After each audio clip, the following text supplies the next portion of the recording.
जय माता दी दोस्तों। चलिए आज हम माँ वैष्णो देवी की यात्रा करने जा रहे हैं और आपको भी ले चलते हैं माता वैष्णो देवी की यात्रा पे और आपको बताते हैं कि आप भी कैसे कहाँ से यात्रा शुरू कर सकते हैं माँ वैष्णो देवी धाम की। तो चलिए यात्रा करने से पहले मैं आपको बता दूं कि आप बाई रोड, बाई प्लेन या आप ट्रेन के थ्रू भी कटरा आ सकते हैं माता वैष्णो देवी के धाम, जो कि आजकल देश के हर कोने कोने से डायरेक्ट ट्रेनें भी चलती हैं कटरा के लिए, जहां से यात्रा आप अपनी शुरू कर सकते हैं। अगर बाई फ्लाइट आ रहे हैं तो नियरेस्ट एयरपोर्ट जो है कटरा का जम्मू एयरपोर्ट है, वहां से फिर आप टैक्सी या बस के थ्रू यहाँ पे कटरा आ सकते हैं। एक या 1.5 घंटे लगते हैं टैक्सी और बस से, तो अब बस से भी आ सकते हैं कटरा, फिर कटरा से अपनी यात्रा शुरू कर सकते हैं। अब बाई रोड भी आ सकते हैं, बाई रोड भी आप देश के किसी भी कोने से, क्योंकि अब रोड भी अच्छी खासी बन चुकी हैं माता के धाम तक, तो आप बाई रोड भी ट्रैवल कर सकते हैं। जैसे हम लोग कटरा पहुंचते हैं, कटरा पहुंचने के बाद आपको बहुत सारे यहाँ पे होटल वगैरह मिल जाएंगे, तो आप यहाँ पे स्टे भी कर सकते हैं। और यात्रा करने से पहले एक चीज़ का आपको और ध्यान देना है कि यात्रा रजिस्ट्रेशन आप ज़रूर कर लें ऑनलाइन, और ऑफ़लाइन भी आपका रजिस्ट्रेशन होता है यहाँ पे कटरा में या फिर जम्मू एयरपोर्ट पे। जगह जगह यहाँ पे श्राइन बोर्ड के जैसे सेंटर बने हुए हैं, तो वहाँ पे भी आप रजिस्ट्रेशन करा सकते हैं। तो अगर आपने ऑनलाइन रजिस्ट्रेशन किया है तो थोड़ी सी आसानी ये हो जाती है कि जब आप ऑफ़लाइन आते हैं कि अब एक्चुअली रूल चेंज हो चुका है। अब यात्रा करने के लिए आपको तो ऑनलाइन रजिस्ट्रेशन करना ही पड़ता है, साथ में एक RFID कार्ड बनाना पड़ता है। तो वो आप ऑफ़लाइन भी बनवा सकते हैं। अगर ऑनलाइन आप नहीं करना चाह रहे हैं या नहीं करने आ रहा है, तो ऑफ़लाइन भी अगर आप आते हैं, जम्मू आते हैं या कटरा आते हैं, तो श्राइन बोर्ड के जो भी सेंटर बने हैं वहाँ जाके आप अपना आधार कार्ड दिखा के, ID प्रूफ दिखा के RFID कार्ड बनवा सकते हैं। अगर ऑनलाइन रजिस्ट्रेशन करके रखे हैं तो और भी अच्छा है, क्योंकि ऑनलाइन के लिए जो काउंटर है वो अलग बने रहते हैं, वहाँ पे आपको लाइन नहीं लगाना पड़ता, कम लाइन होती है, कम भीड़ कम होती है। वहाँ डायरेक्ट जाके आप अपनी पर्ची दिखा सकते हैं ऑनलाइन वाली, तो वहाँ से आपको RFID कार्ड इशू हो जाएगा, जो कि आपको यात्रा के दौरान अपने साथ में ही रखना है। क्योंकि जगह जगह चेकिंग होती है, आपकी एंट्री होती है, तो वहाँ से स्कैन होता है RFID कार्ड का, ताकि पता चलता रहे कि आप किस रूट पे कहाँ पे कैसे यात्रा कर रहे हैं। तो चलिए दोस्तों, हम भी चलते हैं यात्रा पे माता वैष्णो देवी के। तो यात्रा करने के पहले आप कटरा, जैसे आप 1 किलोमीटर के आसपास है बाणगंगा चेक पोस्ट पड़ता है, तो वहाँ से आप अपनी यात्रा शुरू कर सकते हैं। तो यात्रा शुरू करने से पहले अपना RFID कार्ड ऑनलाइन रजिस्ट्रेशन करा के ज़रूर आएँ, उसके बाद ही यात्रा शुरू करें। तो आप देख सकते हैं जैसे कि हम बाणगंगा चेक पोस्ट पे पहुँच चुके हैं, और यहाँ से चेकिंग कराने के बाद आपकी एंट्री होती है। तो एंट्री में ही कटरा में आप बाणगंगा भी कह सकते हैं, इसको कटरा भी बोल सकते हैं। तो एंट्री करने के बाद आप देखेंगे कि आपको 2 रास्ते दिखाई देंगे शुरुआत में ही माँ वैष्णो देवी के धाम में जाने के लिए।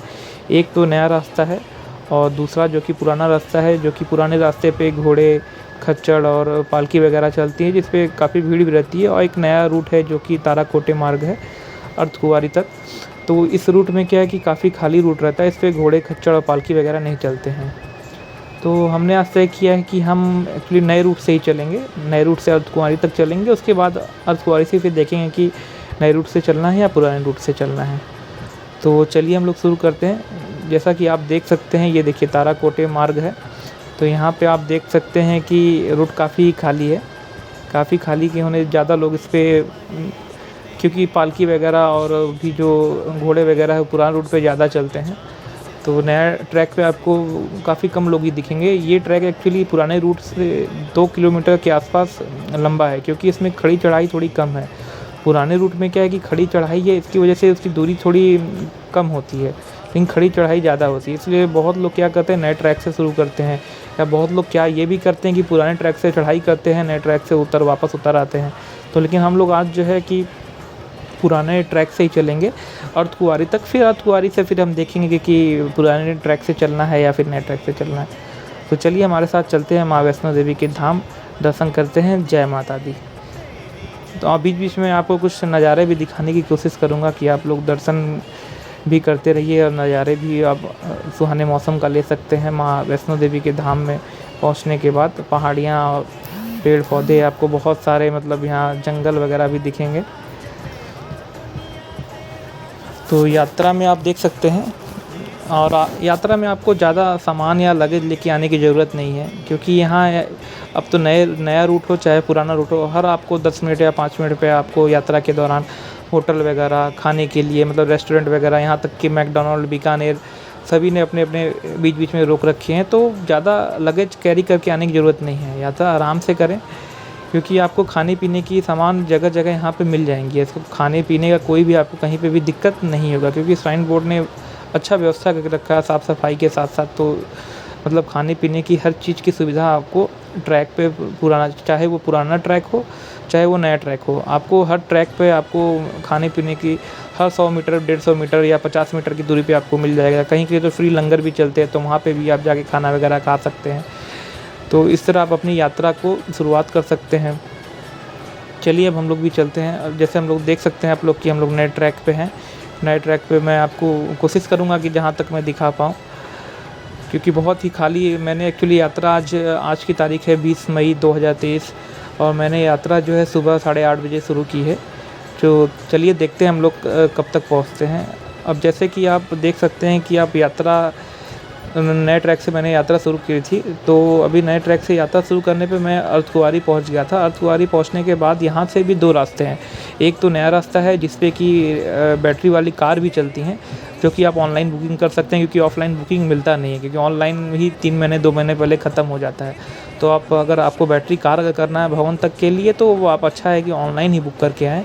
ऑफ़लाइन क्योंकि आपको बुकिंग मिलेगी नहीं आप, क्योंकि मैंने भी यहाँ पे पता किया तो मुझे भी ऑफ़लाइन बुकिंग उन्होंने बताया कि 3 महीने पहले ही बुकिंग सारी ख़त्म हो जाती है।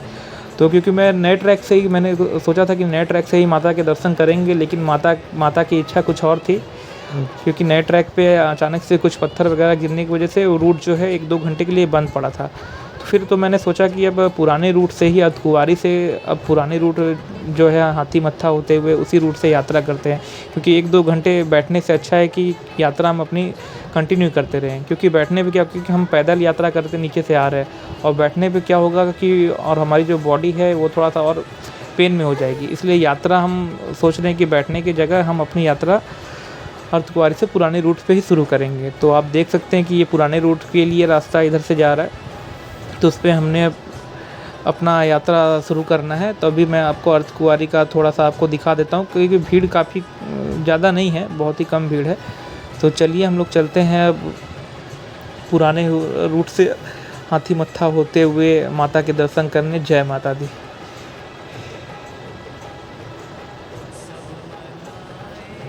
अब आप देख सकते हैं कि हम लोग जैसे पुराने रूट से काफ़ी मतलब चलने के बाद हम लोग लगभग माता के दर्शन करने पहुंच चुके हैं। माता के अब दरबार में पहुंचने ही वाले हैं। अब देख सकते हैं कि खड़ी चढ़ाई करने के बाद अब हम लोग धीरे धीरे माता के दरबार के लिए उतर रहे हैं। उतरने ये देखिए आपको माता के भवन के दर्शन यहाँ से हो जाएंगे। बस अब हम लोग भी माता के दर्शन जल्द से जल्द कर लेंगे। माता के दर्शन करने के लिए हमें ज़्यादा लाइन नहीं लगानी पड़ी, क्योंकि मई का समय है और गर्मी बहुत है, दिन का समय है, तो दिन में भीड़ थोड़ी कम रहती है। क्योंकि अभी मई की शुरुआत है, बीच है, मिड ऑफ मई चल रहा है, तो अब इसके बाद मई के मिड के बाद जब मई लास्ट होगा तो भीड़ काफ़ी होगी, क्योंकि छुट्टियाँ भी शुरू हो जाती हैं, तो उसके बाद भीड़ काफ़ी हो जाएंगी। और तब भी आप दर्शन कर सकते हैं, क्योंकि बहुत आसानी से दर्शन हो जाता है। मुश्किल से 10 से 15 मिनट लगता है। आप लाइन में भी लगे हैं तो 10 से 15 मिनट में माता के दर्शन हो जाएंगे भवन पहुंचने के बाद। तो भवन पहुंचने के बाद हमने बहुत अच्छे से माता के दर्शन भी कर लिए। माता के दर्शन करने के बाद अब हमें भैरवनाथ मंदिर भी जाना है, क्योंकि मान्यता है कि अगर आप माता के दर्शन करने जा रहे हैं वैष्णो देवी, तो माता के दर्शन करने के बाद आपको भैरवनाथ मंदिर में भी दर्शन अवश्य करना चाहिए, तभी आपकी यात्रा पूर्ण मानी जाती है। तो माता के दर्शन करने के बाद अब यहाँ से 2 किलोमीटर के ऊपर की चढ़ाई पे भैरवनाथ मंदिर स्थित है, तो वहाँ पे चलते हैं, दर्शन करते हैं। दर्शन करने के बाद हम लोग फिर वापस नीचे आते हैं। तो जय माता दी। हम लोग ने भैरवनाथ के भी दर्शन बहुत आसानी से कर लिए। काफ़ी मतलब खाली ही था, मुश्किल से हमें 5 से 10 मिनट लगा होगा दर्शन करने में।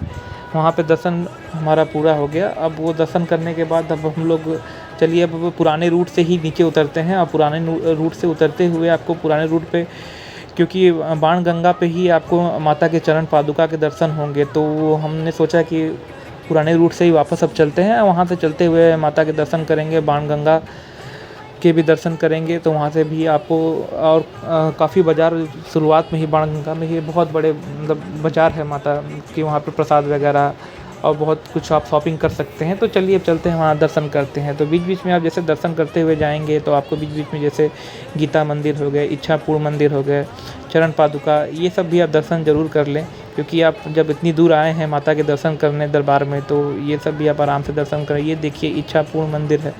इच्छापुर मंदिर दर्शन करने के बाद आपको चरण पादुका मंदिर भी है इसी रूट पे। पुराने ही रूट पे ये सारे मंदिर आपको मिलेंगे, क्योंकि नए रूट पे ये सब मंदिरें नहीं हैं। ये सब आपको पुराने ही रूट पे मंदिरें मिलेंगी। तो अगर माता के दर्शन करने आ रहे हैं तो समय निकालिए अच्छे से और माता की चरण पादुका के भी दर्शन करिए, और माता के तो दर्शन करिए और साथ-साथ में भैरव बाबा के भी दर्शन करिए।